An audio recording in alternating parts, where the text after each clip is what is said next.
Entonces, vamos a hacer a verificar esta proposición como un ejemplo extra de inducción matemática. Aquí nada más me faltó colocarle para n que pertenece a los naturales. Ahí está. Entonces vamos a verificar si esta proposición es válida o no. Bueno, ahora, a pesar de que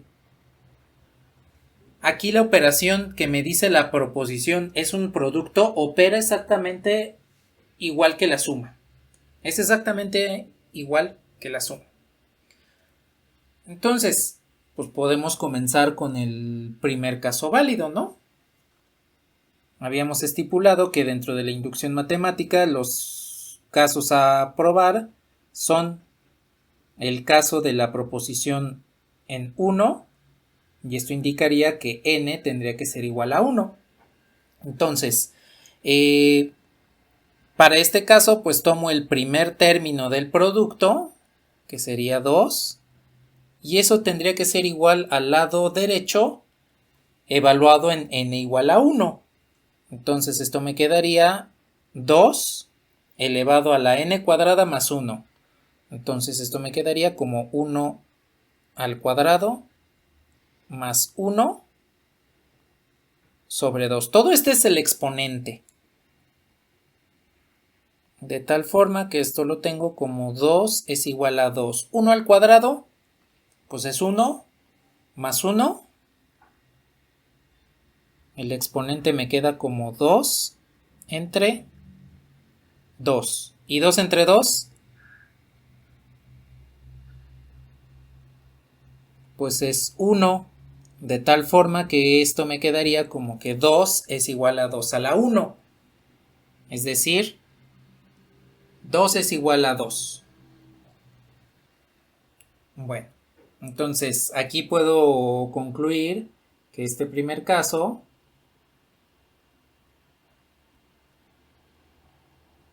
pues es válido.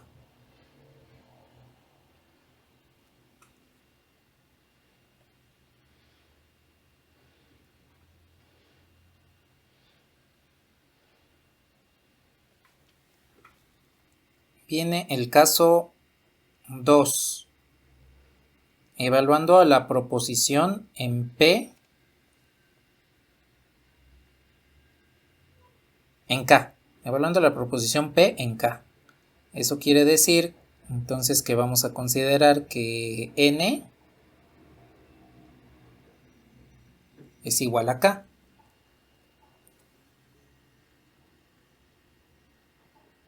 Bueno, entonces, pues es toda la proposición, ¿no? 2 por 4 por 8, así sucesivamente, hasta 2 a la K.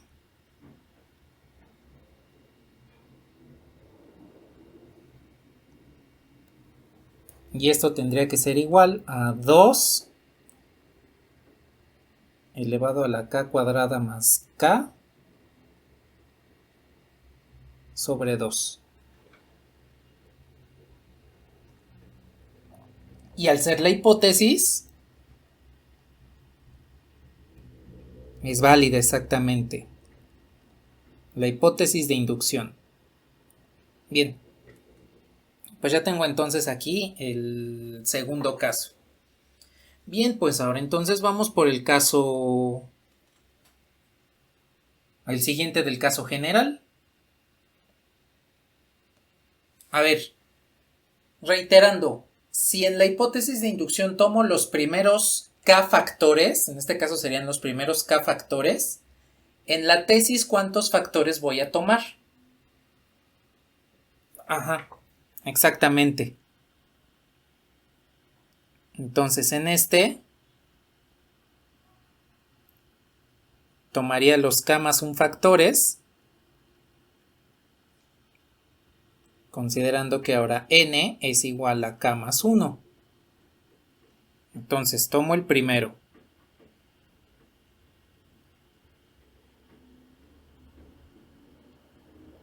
Tomo el segundo. tercero, así sucesivamente, hasta tomar el término K y tomar el término K más 1. Ay, pero es 2 a la K más 1.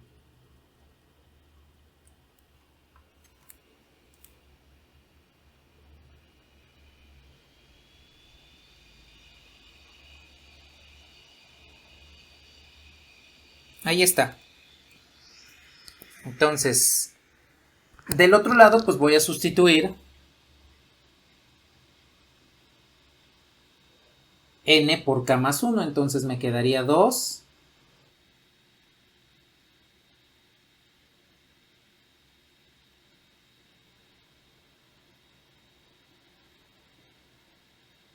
sobre 2.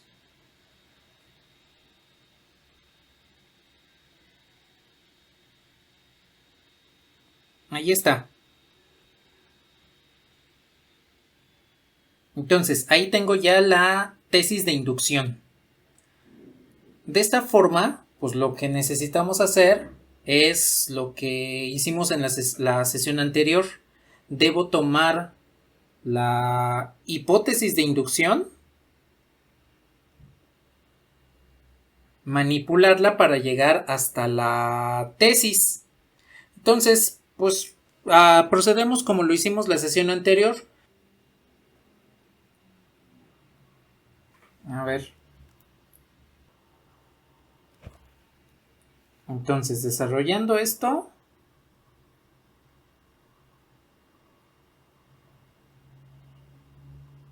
k cuadrada más 2k más 1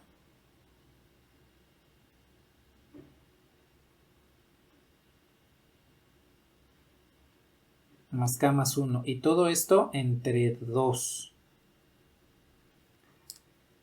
Y al final, cuando simplifico esto, me va a quedar 2 elevado a la k cuadrada más 3k más 2. Todo esto sobre 2. 2 elevado a la k cuadrada más 3k más 2. Todo eso entre 2. Ese es nada más el exponente. Entonces, desarrollado de esa forma, así es como me quedaría la tesis de inducción. Bueno, por otro lado, vamos a trabajar la hipótesis. Entonces, a ver, aquí quiero que me digan cuál es el término k más 1 de todo este producto.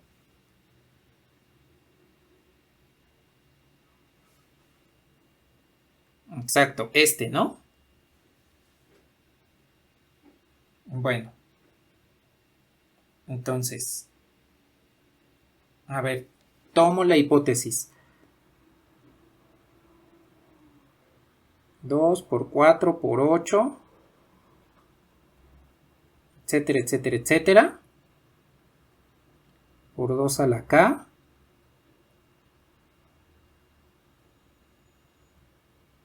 Esto tendría que ser igual a 2 elevado a la k cuadrada más k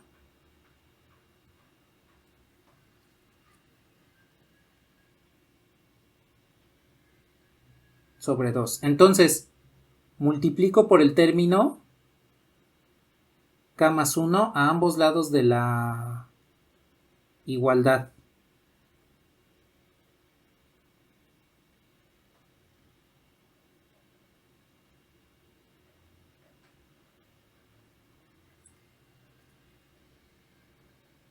Ahí lo tengo multiplicado por 1 y multiplico del otro. Y en este caso pues ya tenemos la parte derecha como la parte de la tesis, nada más no la parte derecha, la parte izquierda como parte de la tesis y la parte derecha es la que vamos a manipular. A ver, aquí es donde entra en práctica lo que les comenté. Exactamente, entonces aquí entra precisamente esa parte de ver la expresión. Veo la expresión y me doy cuenta que tengo la misma base En un producto también es necesario que veamos aquí los paréntesis del producto, porque si tuviésemos una suma, pues entonces ahí tendríamos que ver una factorización. Pero aquí veo un producto de dos números que tienen la misma base. Pues aplico las leyes de los exponentes, que me dice, si dos números que tienen la misma base se están multiplicando, pues los exponentes se van a sumar. Entonces esto me quedaría como k cuadrada más k sobre 2 más k más 1. ¿Tienen la misma base? Cuando se multiplican, entonces sumo los exponentes. Todo este que tienen aquí,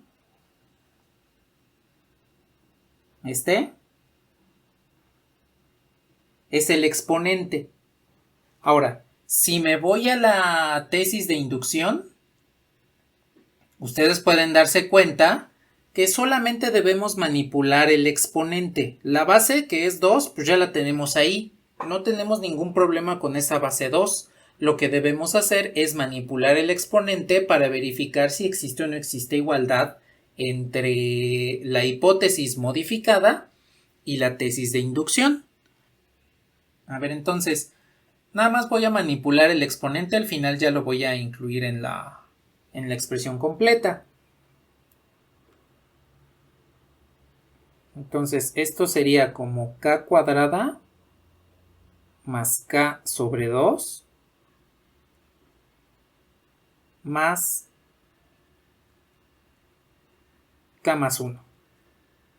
Ahí lo tengo. ¿Qué es lo que harían aquí? Vean cómo está la expresión. Descríbanme la expresión.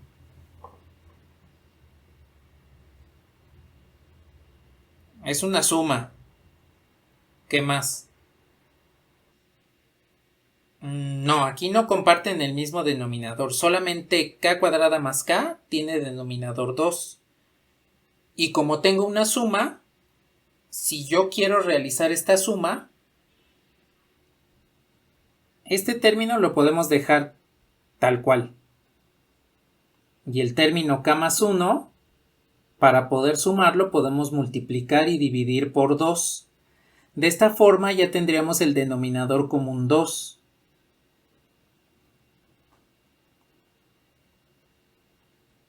Que me quedaría esto. Y este 2 va a multiplicar a esto. ¿Así? Bueno, a ver, entonces reduzco. Aquí lo que hice fue directamente la suma. Reduzco. Y me queda k cuadrada. El término k cuadrada pues no lo puedes reducir con nada. Pero k más 2k pues nos quedaría 3k más 2 sobre 2. Entonces este ya es el exponente. Todo este es el exponente que debe regresar a la proposición, que es la que tenemos ahí. Entonces lo voy a escribir toda la tesis modificada completa. Otra vez. 2 por 4 por 8. Así sucesivamente. Por 2 a la k, por 2 a la k más 1. Es igual a 2 elevada a este exponente.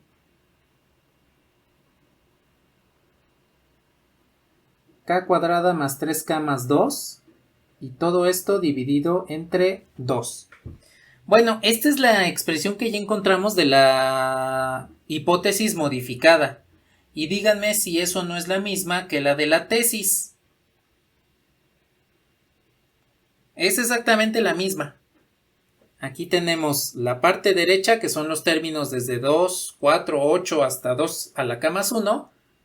La parte derecha, la parte izquierda, y la parte derecha es la que tiene el exponente k cuadrada más 3k más 2, todo eso entre 2. Entonces, de esta forma concluimos que la proposición efectivamente es válida. Dense cuenta que lo que me comentaron al inicio de la manipulación de la hipótesis, fue correcto. Cuando multiplicamos la hipótesis por 2 a la k más 1, me dijeron, pues tenemos las mismas bases ahí en la parte derecha. Hay que sumar exponentes. Sumamos los exponentes. Nos dimos cuenta que hay un denominador 2 en uno de los sumandos y del otro lado no. Entonces aplicamos la suma de fracciones para poder realizar la suma. Y en la reducción obtuvimos el exponente que estábamos buscando, ¿sí? Es precisamente esa parte que acaban de hacer el objetivo de ver a las expresiones matemáticas como un todo.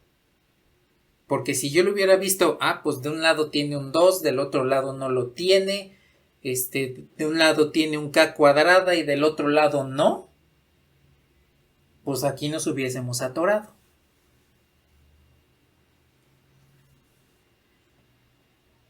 Y entonces lo que vamos a hacer a continuación pues es seguir construyendo el conjunto numérico.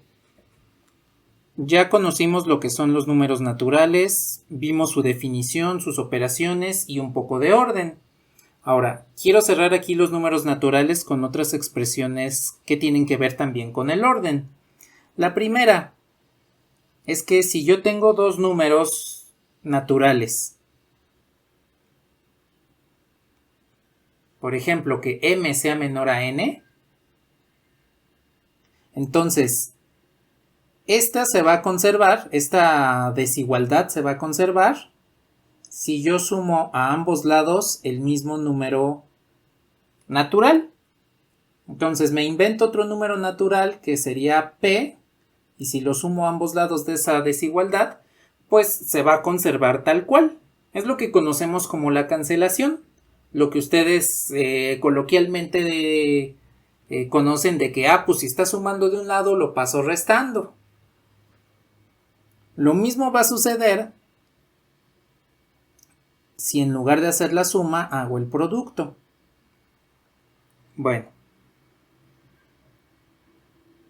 Ahora, existen otras dos leyes de los números naturales que son importantes. Una que se llama tricotomía.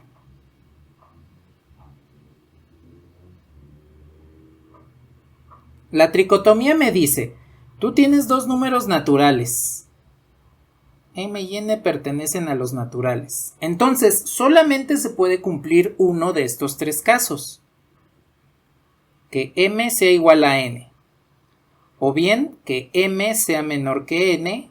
O bien que m sea mayor que n. Entonces, en la ley de tricotomía, forzosamente la relación entre dos números naturales debe ser una y solo una de estas tres. O son iguales, o el primero es menor, o el primero es mayor, ¿sí? De hecho, si ustedes se ponen a pensarlo, pues efectivamente sucede eso. Si toman dos números naturales, por ejemplo el 41 y el 28, pues solamente pueden elegir uno de estos tres casos, ¿no? Que en este caso sería el 41 es mayor que el 28, ¿sí? Adicionalmente, existe lo que es la transitividad.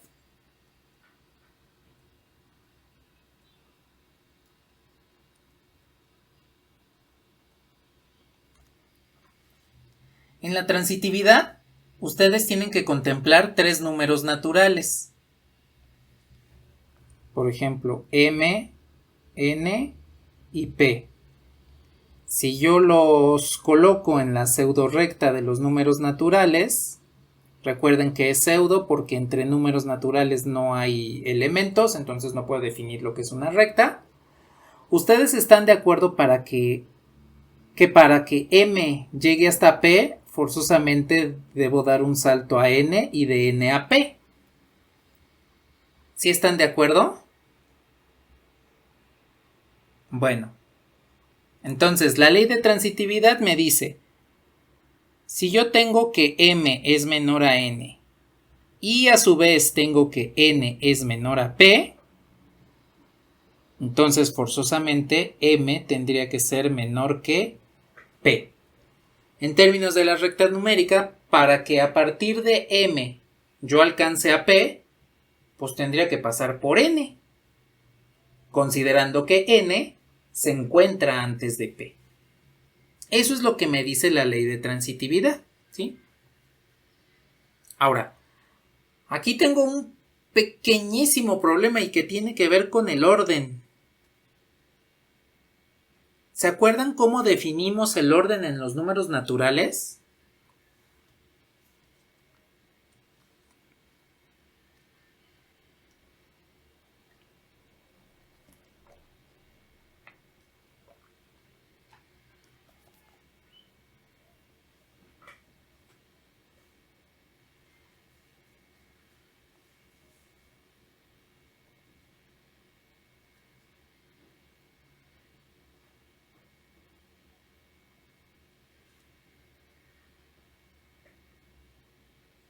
Más o menos. Díganme si le puedo subir.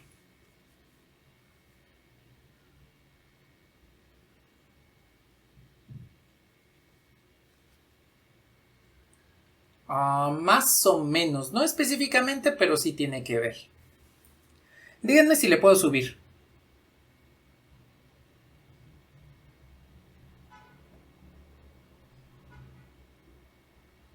A ver. El orden me decía esto. Voy a pintar una pseudo recta numérica. Y voy a poner aquí m, varios números naturales y n. En el orden me decía, si m es menor a n, entonces debemos ser capaces de sumar un número x a m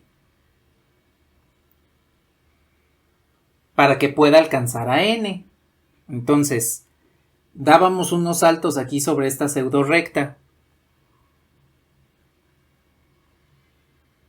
De m paso a este, doy 1, 2, 3, 4, 5. Entonces, este x es el número de saltos que necesito para llegar desde m hasta n. Este es el orden en los números naturales, ¿sí? Ahora, lo único que podemos hacer es avanzar hacia la derecha en esta pseudo recta de los números naturales. Aquí la pregunta es, ¿cómo le puedo hacer para obtener x de manera analítica? De manera gráfica, pues tengo que dar saltos hacia la derecha, punto, no hay de otra. Pero de manera analítica,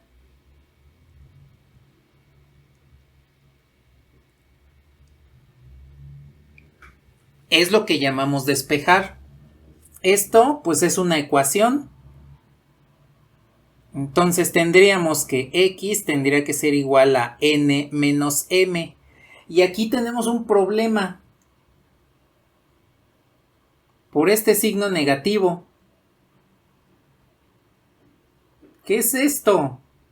Nada más conocemos a los números naturales. ¿Qué es ese signo negativo?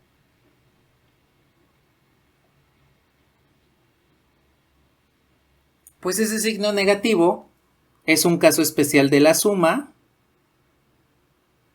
llamado resta. Y en esta resta debo considerar lo que serían los números negativos.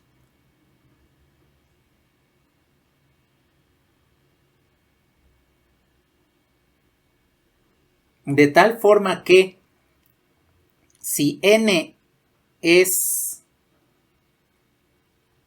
mayor que m, entonces x va a pertenecer al conjunto de los números naturales y voy a cumplir con la definición de orden. En cambio, ¿qué sucede si n es menor que m? Pues esta x no pertenece a los números naturales, porque va a estar contenida dentro de los números que acabamos de inventarnos, que se llaman números negativos. Y tengo un peor caso. ¿Qué sucede si n es igual a m? Pues caigo nuevamente en que x no es un número natural, y esto es lo que le llamamos el número neutro cero. De esta forma, nos damos cuenta que con una simple ecuación, y no cualquier ecuación, la definición como tal del orden en los números naturales, estos números no nos alcanzan para encontrar, para satisfacer el orden para cualquier elemento m y n. Forzosamente tengo que echar mano de otros números, que son en este caso los negativos y el cero. Es donde nacen los números enteros. ¿Cómo definirían a los números enteros? Entonces, aquí el conjunto numérico lo necesitamos definir como la unión de los números naturales con los números naturales que tienen un signo negativo, incluyendo al cero. Entonces, para englobarlo en una sola idea, voy a definir el conjunto Z de los números enteros como todos los números A, tales que A es la resta de dos números naturales.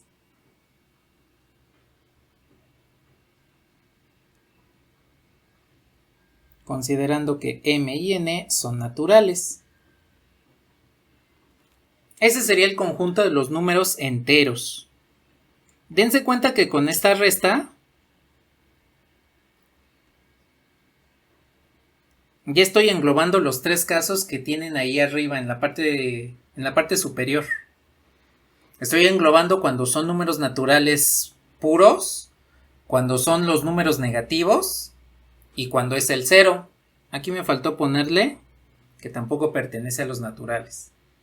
Entonces, a partir del conjunto de los números naturales yo puedo construir el conjunto de los números enteros de esta forma, simplemente dando a conocer la nueva operación denominada resta.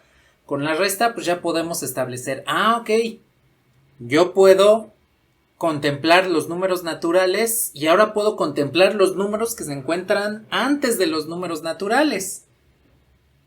En otras palabras, si lo pongo en términos de una recta numérica, bueno, pseudo-recta, esto sigue siendo pseudo-recta.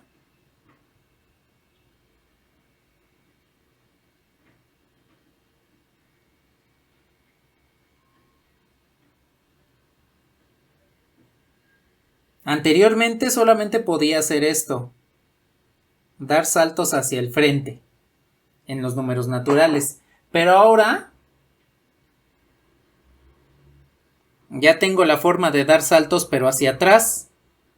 Ya no solamente puedo ir a la derecha, ya también puedo ir a la izquierda. Incluso tengo la opción de no dar saltos, porque me puedo quedar en el mismo lugar y pues ahí estaría contemplando 0 saltos. Vean que ahora la construcción numérica ya se volvió más rica. Ya podemos movernos libremente a lo largo de la pseudo recta numérica. ¿Cuál es la desventaja? Pues que sigo dando saltos. No puedo irme tocando toda la recta numérica porque no existe. Entre números, entre un par de números no hay algo que me dé soporte para que pueda ir arrastrándome, por decirlo de alguna forma, por ahí, ¿sí?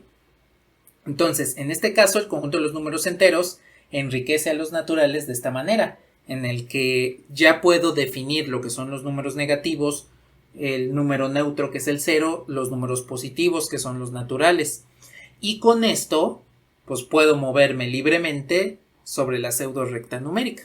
Puedo dar saltos a la derecha, dar saltos a la izquierda o quedarme en el lugar donde estoy.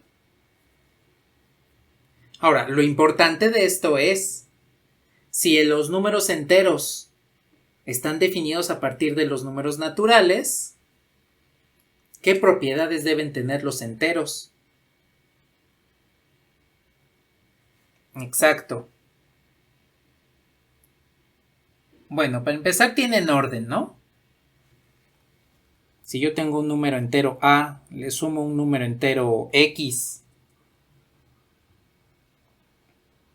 y alcanzo un número entero B, pues eso quiere decir que A es menor que B. Sigue siendo el mismo orden, la diferencia es que aquí puedo utilizar ya la resta para despejar esta X y entonces encontrar cuánto debe valer X, ¿no? Esto ya puede ser X es igual a B menos A, que sería la suma de un número entero más otro número entero, pero que cambia su signo. En este caso sería el signo negativo. Y pues tenemos precisamente lo que es la suma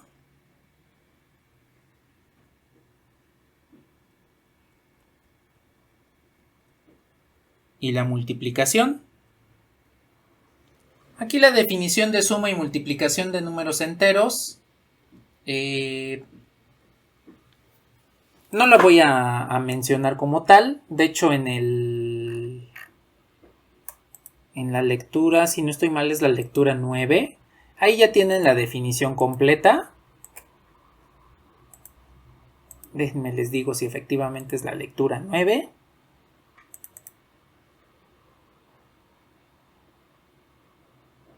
Sí, efectivamente es la lectura 9. Ahí tienen la definición completa de lo que sería la suma y la multiplicación de números enteros.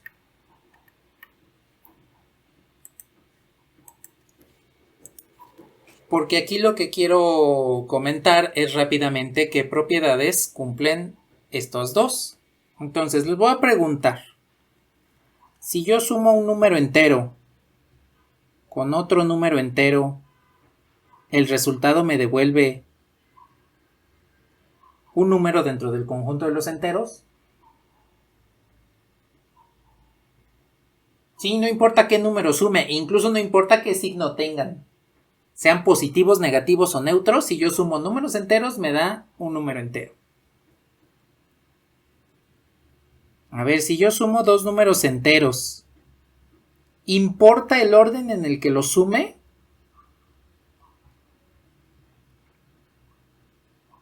Entonces me queda de esta forma. Si yo sumo tres números enteros, ¿están de acuerdo que no puedo sumar los tres al mismo tiempo? Forzosamente debo sumar dos. Y el resultado lo sumo con el tercero. ¿Están de acuerdo?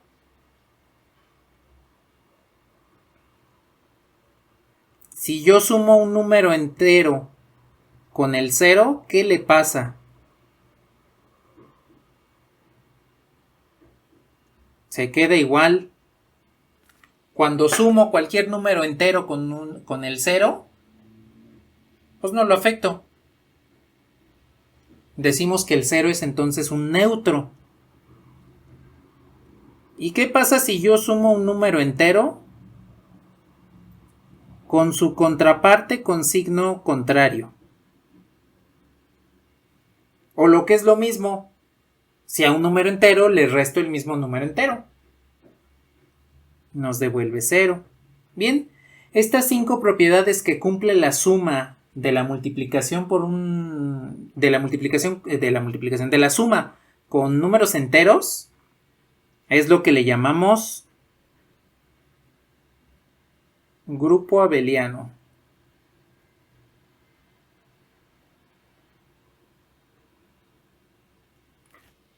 Es un tipo de construcción matemática que se llama estructura algebraica y que nos ayuda a definir las propiedades de la operación suma dentro de los números enteros, ¿sí? Con los números naturales, ¿qué es lo que sí se satisfacía de estas 5 propiedades que pueden ver en la pantalla?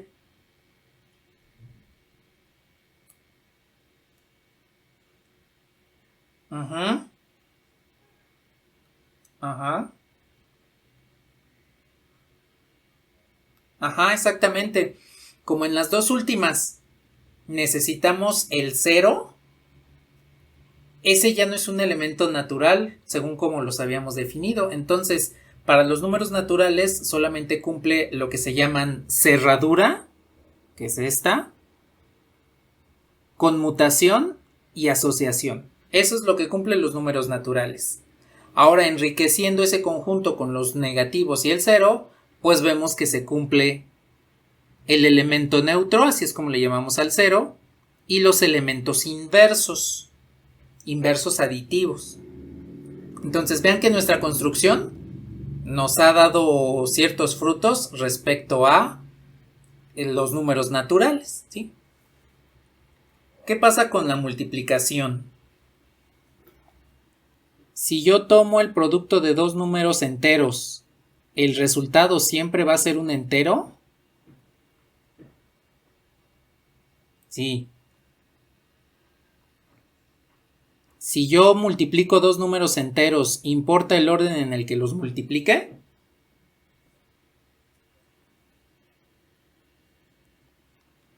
Es la típica frase, el orden de los factores no altera el producto. Exactamente. Si yo multiplico tres números enteros, pues forzosamente debo primero multiplicar 2 y después multiplicar por el tercero. Y por último, si yo multiplico 1 por cualquier número entero, pues me sigue devolviendo ese cualquier número entero. De tal forma que vean que en la multiplicación cumplo 4 de las 5 propiedades de lo que le llamamos grupo abeliano, ¿sí? La última no la va a cumplir porque es el siguiente escollo dentro de la construcción numérica. Bueno. A ver, ahora. Dentro de las propiedades del orden, el orden en los números en los números enteros, pues también tenemos las propiedades que les llamamos hace rato de cancelación. Por ejemplo, si yo tengo dos números enteros donde A es menor que B, entonces esta desigualdad se va a satisfacer si yo sumo a ambos lados de la desigualdad el mismo número. Así. Sumo a ambos lados de la desigualdad del mismo número, entonces no afecto dicha desigualdad. Cosa que no sucede con el producto. Porque entonces, si yo tengo A por C menor que B por C, y la desigualdad original es A menor que B, es decir, que la desigualdad se conserve, eso quiere decir que esto se va a cumplir para todo número C que sea positivo. En cambio, si yo observo que la desigualdad cambia,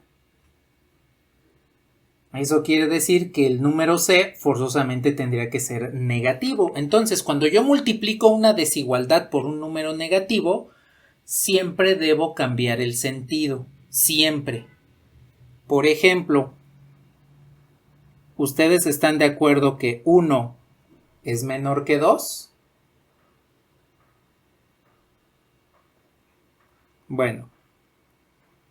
Y si a ambos lados de esta desigualdad multiplico por menos 1, voy a obtener menos 1 menor que menos 2. ¿Es correcto?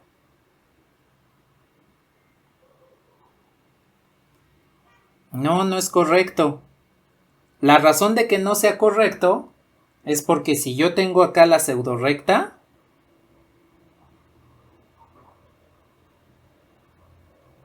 el elemento que me va a definir la separación entre números negativos y positivos, pues es el 0. Y a la derecha tengo 1, 2, todos los números naturales. Y a la izquierda tengo menos 1, menos 2. Entonces, aquí el sentido de la flecha me dice cuando un número se va haciendo mayor. Entonces, mientras más a la derecha yo esté, los números van a ser mayores. Mientras más a la izquierda nos ubiquemos, los números van a ser menores. De tal forma que siguiendo la flecha, los saltos para determinar cuándo un número es mayor que otro, eso sigo asumiéndolos hacia la derecha. Entonces, aquí me encuentro con que menos 2 se encuentra más hacia la izquierda que menos 1. De tal forma que menos 2 tiene que ser menor a menos 1.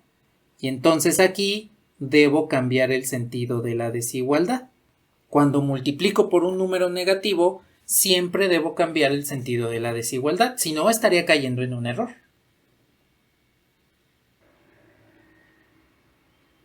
Entonces, para finalizar la sesión del día de hoy, nada más vamos a preguntarnos lo siguiente. Ya sabemos que este tipo de ecuaciones, x más 3 igual a 2, pues lo podemos resolver con los números enteros. Y entonces eso nos puede llenar de felicidad. Ahora, ¿pero qué sucede si en este caso tenemos 3x igual a 2? Ya las ecuaciones no las estoy planteando con la suma, las estoy planteando con la multiplicación. Pues en este caso se nos va a venir el mundo encima. Porque la solución a esta ecuación no la puedo plantear con números enteros. Entonces tengo que hacer una nueva extensión al conjunto numérico. Vamos a ponerlo de esta forma. Cuando ustedes comenzaron a contar, ¿están de acuerdo que conocían los números del 1 al 9? Y después ya comenzaban a contar más números y conocían todos los naturales. 1, 2, 3, 4, 5 o así hasta el número que ustedes quieran. ¿Sí están de acuerdo? Bueno. Después llegaron a la primaria y se dieron cuenta que existía una operación llamada resta, que le ponía ahí un signo horizontal, una pequeña línea horizontal a los números. Y entonces fue cuando conocieron los números enteros, ¿no? Y es cuando les dio sentido que, por ejemplo, cuando escuchaban el reporte meteorológico les dijesen, en tal ciudad vamos a tener una temperatura de 3 grados bajo cero. Y en la Ciudad de México vamos a tener una temperatura de 11 grados centígrados. Y entonces es cuando decían, bueno, ¿y eso de bajo cero qué quiere decir? Ah, pues que estoy aplicando la resta. Y si estoy aplicando la resta, estoy aplicando los números enteros. ¿Sí están de acuerdo que hacemos eso? Bueno. ¿Y qué sucedió después cuando avanzaron en la primaria y les plantearon estas ecuaciones? Y les dijeron, ah, pues yo tengo una pizza y la quiero repartir entre 4 personas. ¿Cuánto de la pizza le toca a cada quien? Y entonces caemos en precisamente esto. Lo que son las fracciones.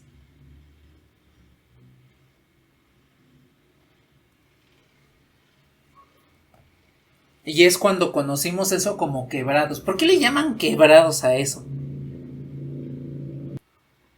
Usamos precisamente el sinónimo de quebrar como romper, como dividir.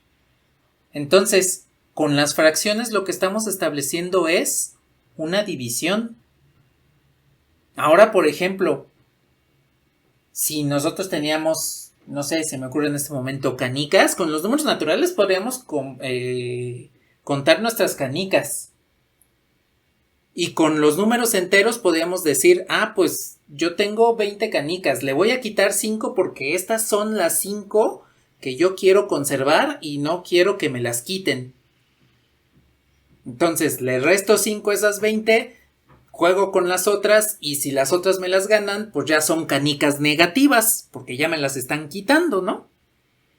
Entonces, comprar canicas me hace utilizar los números naturales para saber cuántas canicas tengo. Cuando comienzo a jugar y pierdo las canicas, me hace utilizar los números enteros para saber cuántas tengo.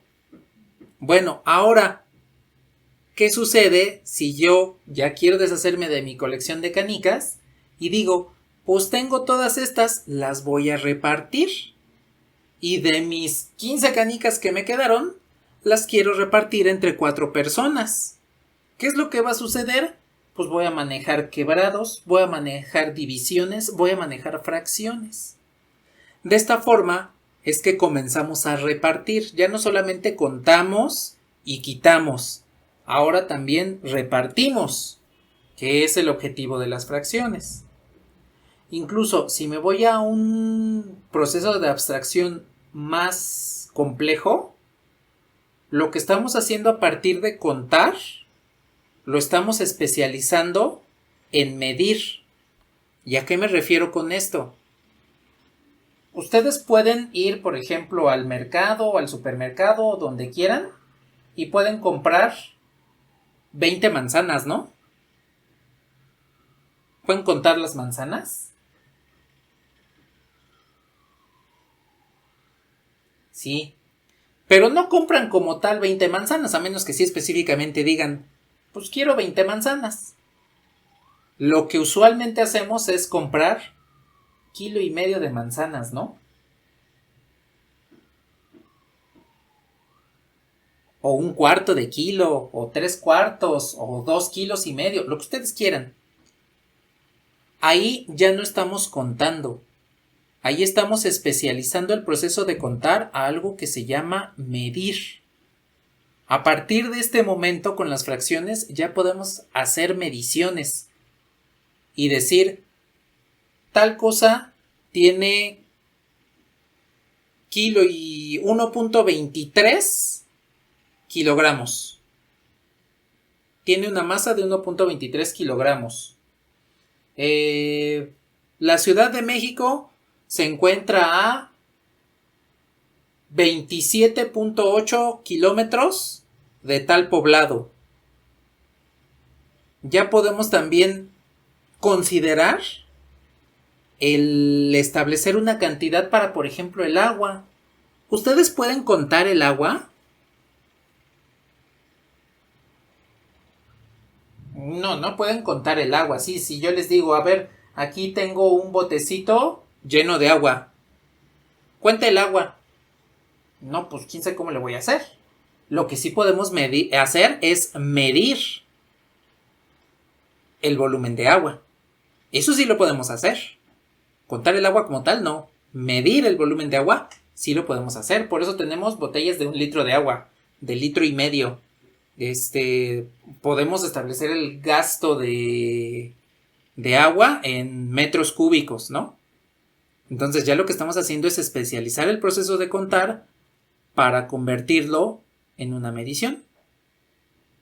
¿Y cuál es la actividad fundamental de la ingeniería?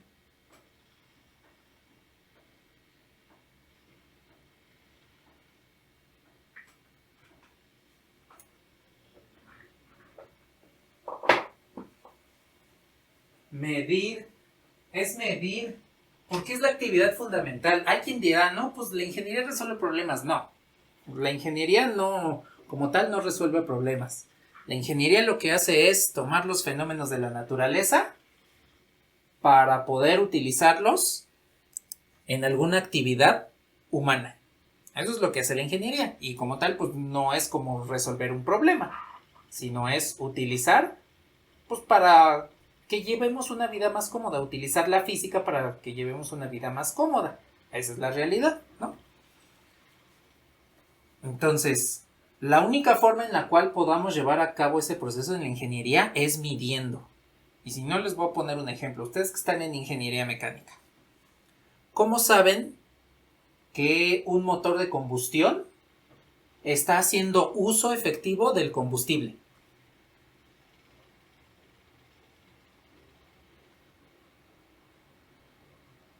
Exacto. Ajá.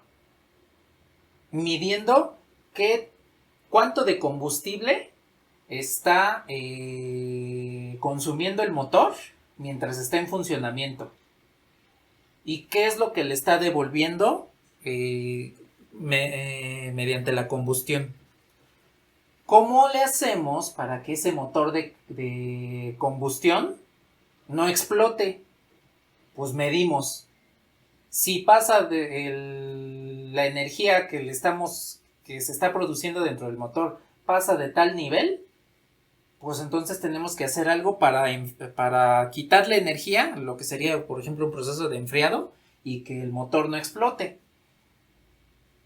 Eso es precisamente lo que hacemos en la ingeniería, controlar todos los fenómenos físicos mediante las mediciones.